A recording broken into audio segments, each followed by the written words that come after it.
Hello, this is Mrs. Ward, and I'm going to go over the review worksheet for the final review, which is 2.1 to 2.4.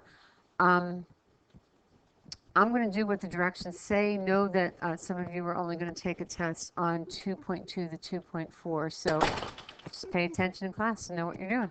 All right, so on this one, if it says use the definition of a limit, that's going to be the limit as delta x approaches 0 of f of x plus delta x, so 5 times x plus delta x squared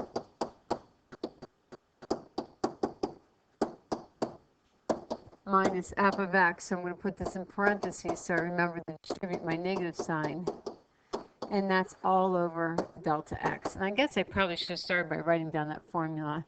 So limit as delta x approaches 0 of f of x plus delta x minus f of x all over delta x. You must show your work. It's all about the work.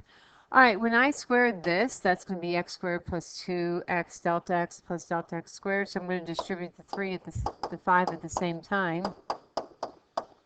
So because this is x squared plus 2x delta x plus delta x squared.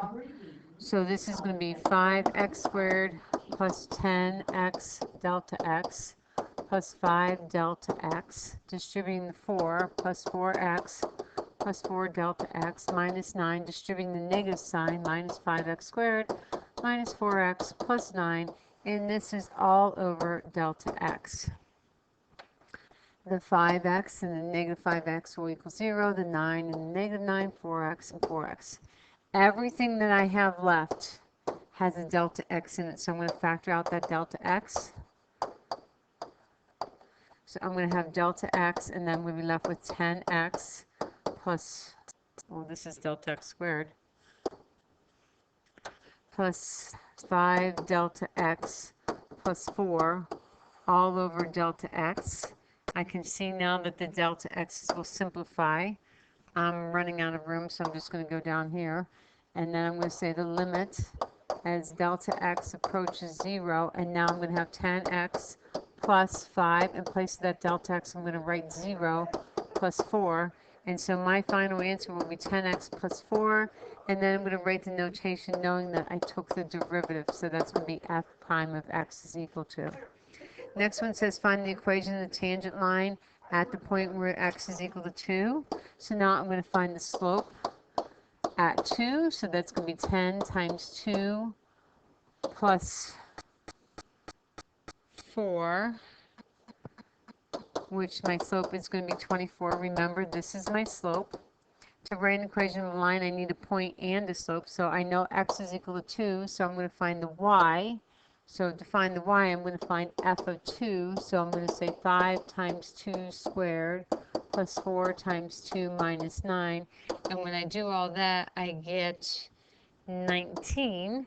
Remember, I'm a point slope girl, so I'm going to do y minus 19, which is my y, is equal to my slope, which we said was 24 times the quantity of x minus my x, which is 2. And when I simplify that, I get 24x minus 28. And that is the equation of my tangent line. Okay, moving on to the next one. It says let's let f of x be 3x squared. Calculate the derivative and use the results to determine the x coordinates where f has a horizontal tangent line. So the first thing I'm going to do is find the derivative.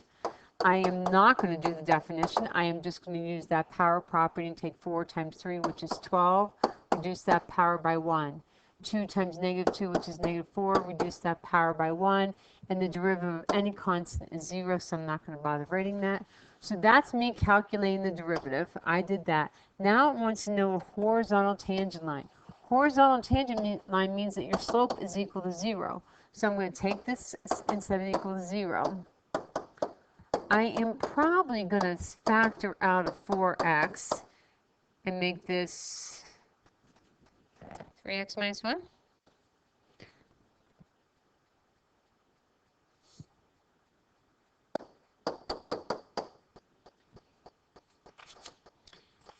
And when I do that, I'm going to set both of those equal to 0. So I'm going to have 0 is equal to 4x, and then 3x minus 1 is equal to 0. And so I'm going to get x is equal to 0, and x is equal to 1/3. I'm going to go back up, and it says that it just wants the x coordinates. Just wants the x coordinates, so I'm done. Make sure it either says x coordinates, or if it says it wants the points, if it wants the points in red, I'm going to have to substitute 0 and 1/3 back into the original equation to find the y's, to find the point. Okay, number 3 is asking me to find the derivative of a trig function. As soon as I see a trig function, especially when it's written like this, where it's a fraction, a quotient, I am going to want to simplify that before I start taking the derivative. I am going to rewrite sine of x as sine of x, and the cosecant as 1 over sine of x. So remember, this sine of x up here is actually understood to be over 1. So if I multiply by the reciprocal, I'm going to find out, it's just f of x, my bad. F of x is equal to sine times sine, which is sine squared. So now I'm going to find the derivative. So when I find the derivative, I am going to have to use a chain rule because I have the sine function raised to a power. So I'm going to do something raised to the second power. So 2 sine, reduce that power by 1, so it'll be times the sine of x. And now I'm going to take the derivative of sine of x, which is just cosine of x. And that's it. I'm done. I don't have to do anything else. There's no other way I can simplify it. Number 4, find the derivative. This also is one that is going to ask me to use the chain rule. Again, I have something being raised to the 4th power. The outermost property is the 4th power. So when I go to take the derivative, I'm going to bring that 4 down in front, leave that quantity exactly the way I see it, and then reduce this power by 1, so that'll be raised to the 3rd power. Now I look inside, and I'm going to take the derivative of 2x squared, which is 4x. The derivative of negative 6 is 0. Just to finish it up, I'm going to multiply the 4 times the 4x and get 16x times 2x squared minus 6 raised to the 3rd. And that's it. That's my derivative. Number 5, I don't have to do the chain rule, but I do have to do the quotient rule. So the quotient rule says that I leave my denominator alone. So 2 plus cosine x is going to stay the way it is. Take the derivative of my numerator. The derivative of 2 is 0. Then I have that negative sign. The derivative of cosine of x is negative sine x. So that's just going to end up being a positive sine x. Minus, now I'm leaving my numerator and taking the derivative of my denominator. The derivative of this 2 is 0. The derivative of cosine x is negative sine x. And this is all over my denominator squared. So as we said before, this negative times negative will make this a positive. I'm going to take this negative sign, and those are going to become positive because I'm distributing. I think that's the best way to do it. I can factor out a sign, so I'm going to factor out a sign, and I'm left with 2 plus cosine x plus 2 minus cosine x all over 2 plus cosine x squared. Here, I have the sine of x. The 2 plus the 2 is 4. And then cosine x and negative cosine x, those will equal 0. So those go away. So if you don't mind, I am going to erase this and just put that 4 out in front. And then over 2 plus cosine x and that whole quantity squared. And that is my derivative. Moving on to the next one, I have 3 terms, so I'm going to rewrite it, especially because I have this x in the denominator. So I want to rewrite it before I take the derivative, because I really don't have to use the quotient rule for that last term, and I don't want to use the quotient rule. I'm going to rewrite this as net minus 4, and then I'm going to rewrite that x to the negative 1. Now when I take the derivative, I'm going term by term. The derivative of 3 sine x will just be 3 cosine x. Remember that 3 just comes along for the ride. Now I'm going to take 2 times negative 3 and get negative 6. Reduce that power by 1, so I'm going to have negative 6x. Doing the same thing, I'm going to take this negative 1 times this negative 4, and that's going to become a positive 4. reduce this power by 1, so negative 1 minus 1 will be negative 2. The one cardinal rule that you cannot break is you cannot leave anything with a negative exponent, so I am going to rewrite it. None of these have common denominators. I cannot put them over a common denominator. So I'm just going to leave it as term by term by term, and that is going to be my final answer. Next one, number 7, I'm multiplying two things, so I'm going to have to do the product rule, and since I have a composite function, in other words, I have this 2 pi x inside this sign, I'm going to have to do the chain rule when I go to take the derivative of the second term. So let's start by leaving the first term alone, 3x to the third plus 8x squared. Remember, it does not matter the order that I do this in. Taking the derivative of sine, because that is the outermost function, that's going to be cosine, and I'm going to leave that 2 pi x alone. And now I'm going to take the derivative of 2 pi x, which the coefficient of that is 2 pi, plus, and this right here, this is me taking the derivative of this. And then I just left this guy alone. Now I'm going to take the derivative of the first term. I think we actually wrote the second term, so I'm just going to write sine 2 pi x, leaving that alone, times the derivative. The derivative of 3x squared is, 3x to the third is 9x squared, and the derivative of 8x is 16x. And to clean it up, can't really do much to it.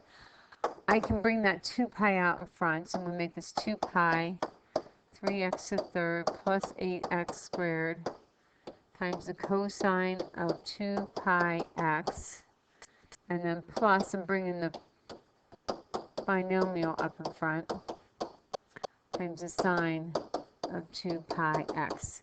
And there's really nothing else I can do with that. And it doesn't really matter what order you have them in, as long as you have the right pieces and parts. Number 8, again, I'm going to have to use the chain rule. I have 3 things going on here.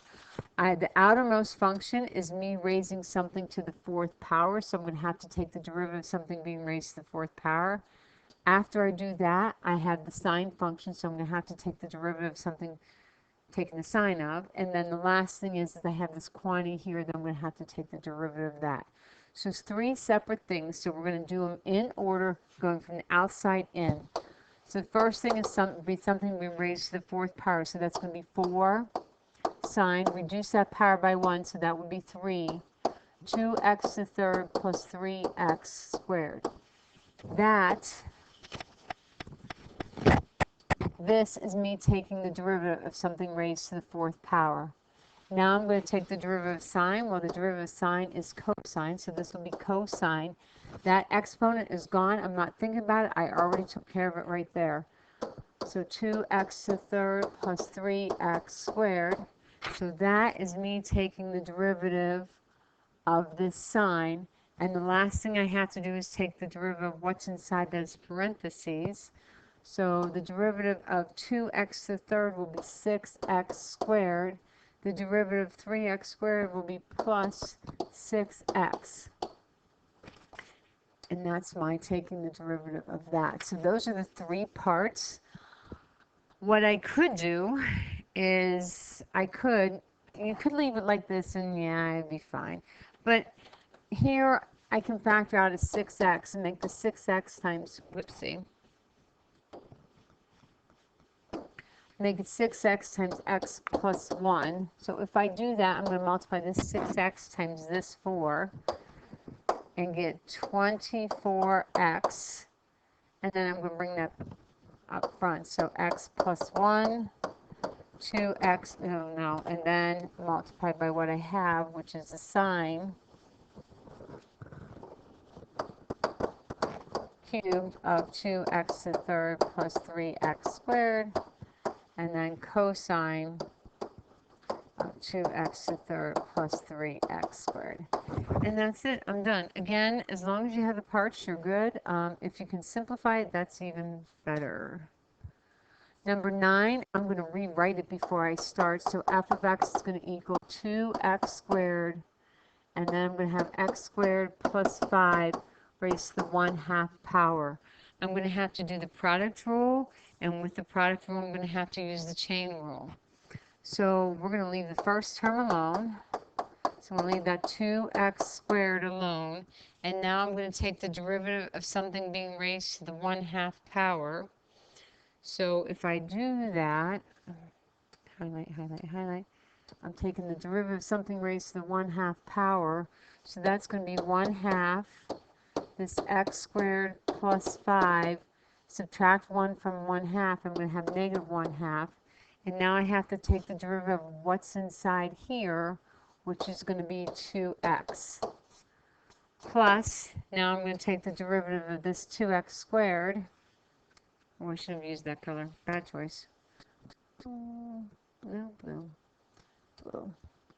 And that's going to be 4x. And then I leave that x squared plus 5 to the 1/2 power alone. So remember, you have to use the product rule, which means you're going to take the derivative of 1, leave it alone. This is me taking the derivative of that. And then this is me taking the derivative of that.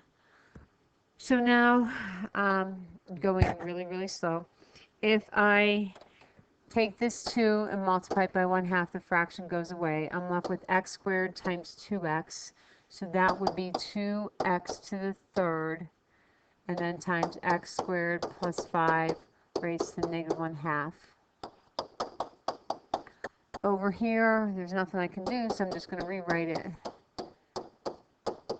Now I look, I have this x to the 1. I have this x squared plus 5 to the negative 1/2. This x squared plus 5 to the positive 1/2. I'm going to factor out the lowest power, and the lowest power is going to be x squared plus 5 to the negative 1/2. I look at the 2x cubed and the 4x, and I can factor out a 2x. And so now when I go to rewrite my derivative, I'm going to write, I have to multiply this by x. I factored out that 2x squared plus 5 to the negative 1/2, so that's all I have is that x. To get this 4, I just have to put a 4 here. Oh, this is x squared. And then what do I add to negative 1/2 to get positive 1/2? And you should say 1. So that's going to be 1. Now I'm going to have f of x is equal to 2x. Since this has a negative exponent, I'm going to move it to the denominator. So this x squared plus 5 will be to the 1/2 in the denominator. And then here, if I distribute, this will be 4x squared plus 20.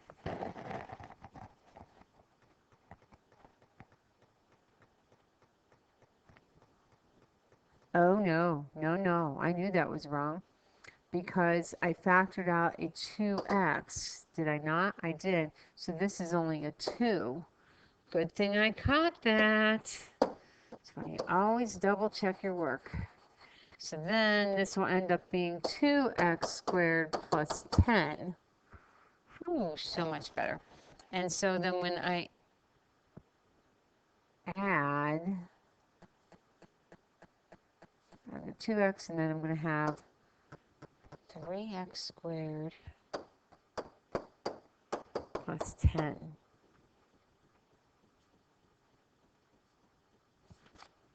And that's it. That's my answer. Looks good. I hope it's right. Okay, next one. If f of 3 is equal to 7, that means I have a 0.37.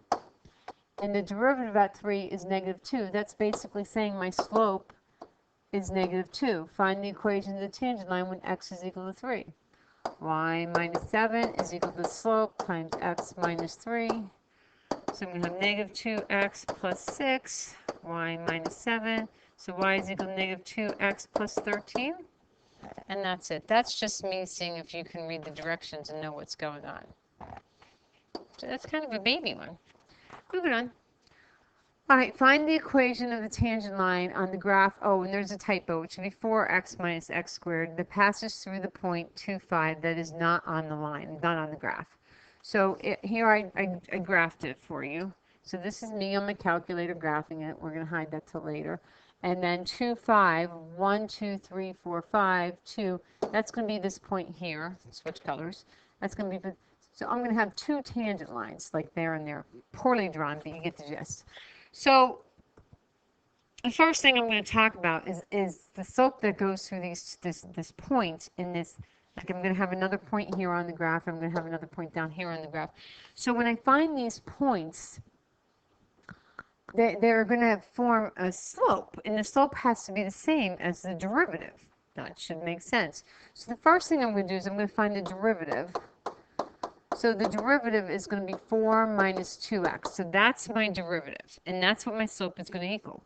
Well, this point here is 2, 5. Yes? And so then I have a point, so the points here are going to be some point xy. And I don't know what that is. I'm just going to call it xy for right now. And so what I'm going to do is I'm going to say the difference of the y's, so 5 minus y, over the difference of the x's, so 2 minus x, has to equal the slope of the tangent line, which is this 4 minus 2x. So I'm going to set those equal to each other. So then what I did is I wanted to get this out of the denominator.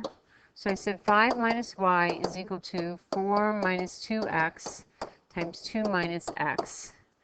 And then I think I actually multiplied next. So I had this as 8 minus 4x minus 4x minus, oh,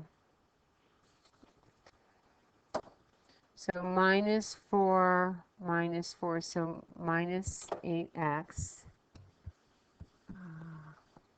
So this is 8 minus 8x plus 2x squared is equal to this 5 minus y squared. And then I was stumped because I had an x and y, and I said, wait a second. And that's not squared. I don't know why I wrote squared. I do know what y is because that's the equation, right? 5 minus y. So up here, this f of x is really y is equal to 4x minus x squared. So I'm going to put that in for my y, if you don't mind. So I'm going to have 5 minus, and then I'm going to put in 4x minus x squared is equal to, I'm going to, so then this became 5 minus 4x plus x squared is equal to 2x squared minus 8x plus 8. It is quadratic, so quadratic you should say ding ding ding, set equal to 0. So subtract x squared, so that'll be x squared. Add 4x, so this will be minus 4x. And then subtract 5, so this will be plus 3. And when I do that, that factors as x minus 3, x minus 1. What are my factors of 3 that add up to 4? Yes, that's right. So then x is equal to 3, x is equal to 1. So those are the x points. And then I'm going to go back up here and read. And it says find the equation of the tangent lines. Oh my. So now that I have those x's, I have to find the y's. Yes. So I'm going to find f of 3. So I'm going to say 4 times 3 minus 3 squared. So that's 12 minus 9. 12 minus 9, so that's 3. And so I have one ordered pair that is 3, 3. And then I'm going to find f of 1. So that's 4 times 1 minus 1 squared. So that's also 3. That's 1, 3. So my slope of my line, remember my tangent way up there? What is my tangent? 4 minus 2x. So my derivative is 4 minus 2x. So when I find my slope of my line at 3, when x is equal to 3, I get 4 minus 2 times 3. So that's negative 2. So that's going to be y minus 3 is equal to negative 2 times x minus 3. So negative 2x plus 6 plus 9. And then over here, find the derivative at 1. So it's 4 minus 2 times 1. So that's 2. So that's going to be y minus 3 is equal to 2x minus 1. So this is 2x minus 2, y minus 3, add 1, 2x plus 1. So those are my two equations of the tangent line. Number 12, find the instantaneous rate of change of s with respect to t if s is equal to and t is equal to 7. So I'm going to find the derivative. That's what instantaneous rate of change means. So this is going to be 8t minus 1. And then I want to find it when t is equal to 7. So 8 times 7 minus 1. So 56, 55 would be my answer. No units, so I cannot put any units down for my answer as well. Number 13, find the derivative if f of x is equal to this. I'm going to want to rewrite f of x first. So I'm going to write this as x to the 1/2 plus x to the 4/7. Now when I go to take the derivative, I'm going to multiply by that power. So 1/2 x, reduce 1/2 by 1. So 1/2 minus 1 is a negative 1/2. Plus multiply by the exponent, so 4/7 x reduced power by 1, so 4/7 minus 1 would be negative 3/7. The negative exponents must go in the denominator, so I'm going to have 1 over 2x to the 1/2 plus 4 over 7x to the 3/7. They are not common denominators. I cannot add them. I'm not going to smush them together. I'm going to leave them as two separate terms. Okay, number 14, find the derivative of f of x is equal to that. So again, I have the chain rule within the product rule, or the product rule doing the chain rule, however you want to think about it. First thing I'm going to do is I am going to leave the 3x squared plus 4 to the third. I'm leaving that alone. Now, I'm going to take the derivative, and I don't have enough highlighting colors, sorry. I'm going to take the derivative of this. And when I take the derivative of that, there are steps. One is something raised to the 4th power, so that's 4 times this x to the 3rd minus 3, now raised to the 3rd power. Look inside, take the derivative, and I'm going to end up with 3x squared. Derivative of negative 3 is 0, so I'm done. That's it. That's all I got. Then I'm going to do plus, because this is the product rule. I'm going to take the derivative of this guy, which I'll put here, because I should really copy down this one first. Doesn't really matter what order you do it in, because you're adding. Doesn't matter. And you're multiplying. All right, so now when I take the derivative, I'm raising something to the 3rd power. So I take 3 times 3x squared plus 4. Reduce that power by 1, so that will now be raised to the 2nd power. Look inside. The derivative of 3x squared is 6x. The derivative of 4 is 0, so I'm not going to bother writing anything. Okay, let's not skip steps. I love to skip steps, but we're not going to skip steps. I am going to take this 4 times this 3x squared, bring that up front, and I'm going to have 12x squared, 3x squared plus 4 raised to the 3rd, x to the 3rd minus 3 raised to the 3rd. Here I'm going to have this 3 and this 6x, and I'm going to make that 18x. And I'm going to put them in the same order if you don't mind. So I'm going to do 3x squared plus 4 squared, and then x to the 3rd minus 3 to the 4th. I just put them in the same order. It's going to make it easier for me to factor out. Okay, when I look at the 12x squared and 18x, I realize I can factor out a 6x. When I look at the 3x squared to the 3rd and the 3x squared to the 2nd, the lowest power is 2. So 3x squared plus 4, I'm going to factor out to the 2nd power, and then I have this x to the 3rd to the 3rd, this x to the 3rd minus 3 to the 4th. The lowest power is going to be that x to the 3rd minus 3 to the 3rd.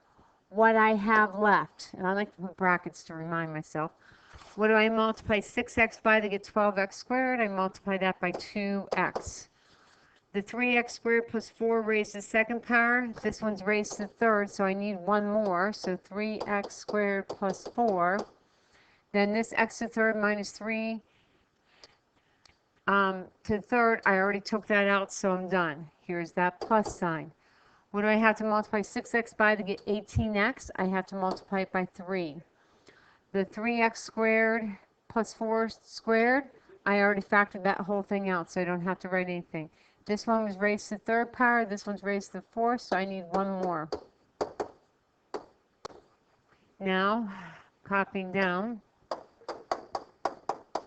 I'm going to have 6x and 3x squared plus 4 squared, x to the third minus 3 to the third. Now I'm going to kind of go up here and multiply. This will be 6x to the third plus 8x.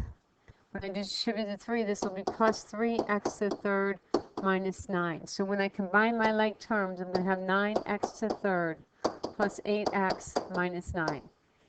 And that's it. I can't make it any smaller, and I think I'm good. And I do believe that is the last one. That is. So I will see you next time in class, and I hope this helps.